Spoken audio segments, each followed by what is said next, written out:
why they keep coming back and y'all don't understand it. What is it that draws them? So I started, because I was a tutor and I was assertive, I could ask certain questions of people. So I said, what did you come back here for? You know, and they tell me many different things. I went back to the same neighborhood. I didn't have anywhere else to go. I went back to my husband, who was a pimp or whatever, and we sold drugs together. Or I went back to the same friends. It was always never a change in environment and never a change here. Never a change here. So I thought, or there. It grieved me. And so one time I was sitting and I had the molly grubs. And I was talking to God, and I said, Lord, I said, these women keep coming in and out of this place. All I want is one chance, and I can show them how to go and never come back. I said, but I don't understand. So I was talking to one of the ladies, and she was telling me about the issues that she had in society. No job. She couldn't get a job. No one would hire her because she had a record. And so I said, but there's got to be people out there to help you. There's got to be some agency or something to help you. No, not for women. So, I mean, I heard that repeatedly, and then again, I said, Lord, I said, you know, there's nothing out there. There's nothing to help these women when they leave out of there. And he spoke to my spirit and said, go make a way. Yeah. Okay, so I said, okay, thank you. Because if you tell me to go make a way, you telling me you're going to let me out of here. How, I don't know. When, I don't know. But it's going to happen. And so I knew that. And so that's where my heart was from that point on. It was always in society. And everything I did was to prepare me for Miracles Manor. And I named it Miracles Manor because in 2003, the Lifers had a Lifers banquet. And it was, the name of the banquet was There Can Be Miracles If You Believe. And the guest speaker was Judge Trudy M. White. So she came and she spoke. At that time, I realized that her father was Gilly White, who was the pharmacist at LCIW for about 8 years, where I worked in the infirmary for about 5 of the 8 years that he was there. Maybe 7 of the 8 years, I don't remember how many, but he and I became very close friends, and he would always talk about his daughter, the lawyer. He would consistently talk about her and how proud he was of her and what she was doing and all this. And so when she came in 2003, she said, I bring greetings from my father, Gilly White. And I'm like, what? But as soon as she said it, I could see him in her. Long story short, he died that night. He died that night. But she and I connected that night. So that the purpose was for she and I to connect. And when but what happened was, I wrote her a letter after I found out that he was her father, and I didn't know that he had passed. But in the letter, I told her that he so often spoke of her, of how he loved her and how proud he was of her. Not beknownst to me, he had never in his life told her that he loved her. Had never told her that he was proud of her. When she got that letter, she said she cried. Because she never knew that he did. She always tried to measure up, but she never knew. So she spoke that night about miracles.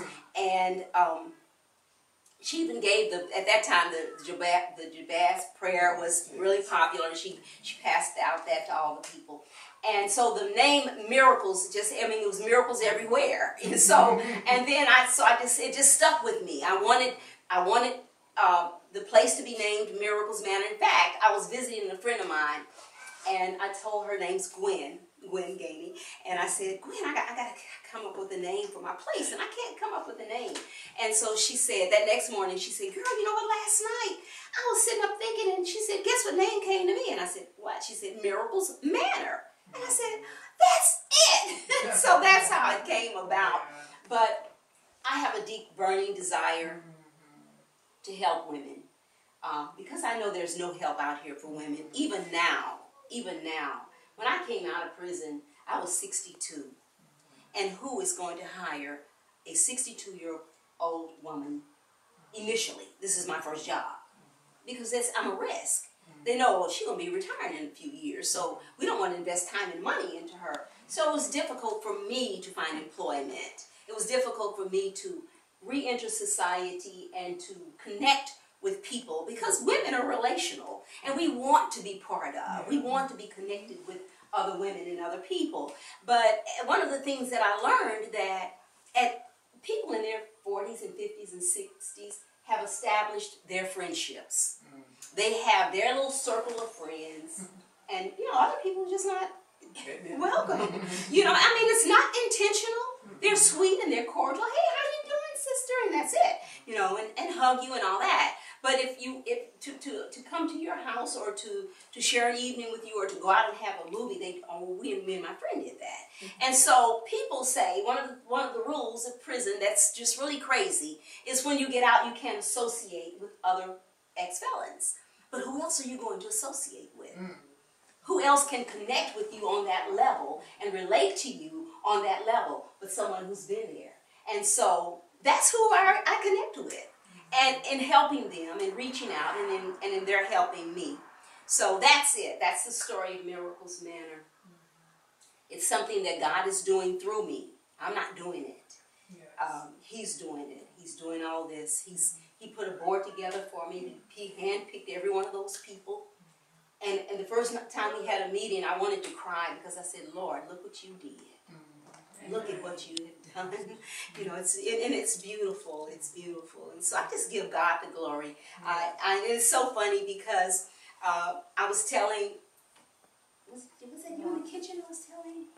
That I was a Muslim? Yes. Okay. Well, okay, that's another story. But I was Islamic when I went to prison. And I was a diehard Muslim. I was a Muslim for 25 years. Die-hard. And I just loved Islam. I loved it. And I was dedicated to it, and I was faithful to it. I wore my Islamic clothing, and they couldn't stop me, and I didn't eat in the kitchen for 9 years because they had pork in there, and they wouldn't give me anything special or different. And I actually filed a lawsuit in the federal court. It's in the law books now, where now they have to give you a substitute when you have pork. But all that came through my efforts of trying to get my way in prison because I was a Muslim. But God continually tugged at my heart. And it was at a time when I was really like neither. I wasn't Christian, I wasn't Muslim, I was just there, existing. But I kept feeling this tugging on my heart. And at that time, there was a group called Kairos, and it came to LCIW. I heard through the Kairos story that they had been trying to get in for many years. And finally were able to get in. So when they got in, what they wanted for their first one was they wanted the people that were the manipulators. And this was so funny. They said that we want these people. We want the hard noses. We want the ones that are hard and just the manipulators, the ones that are the leaders and leading all these people into doing all this stuff. The ones that are always into something that, those are the ones we want. We want the hard noses. Well, that was one of them.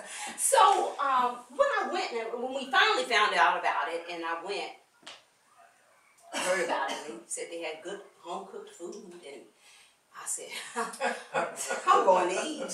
They got 4 days of food 3 times a day. I'm sure going to eat. They're not fixing to convert me. I'm going to eat their food and come back out a Muslim. But long story short, I came back out, and although I was still a Muslim, God had really worked on my heart through that. And it wasn't long before I just let it go, and I came back home to Jesus. And I've been there ever since, have not regretted one day, second, minute, or hour. I love it. I love Him. I love what I do. I love Miracles Manor. I love the people that God has connected me with. I love Kairos. And so this is where I am. I do want to say that I am a motivational speaker. So if you have any programs or anything that where you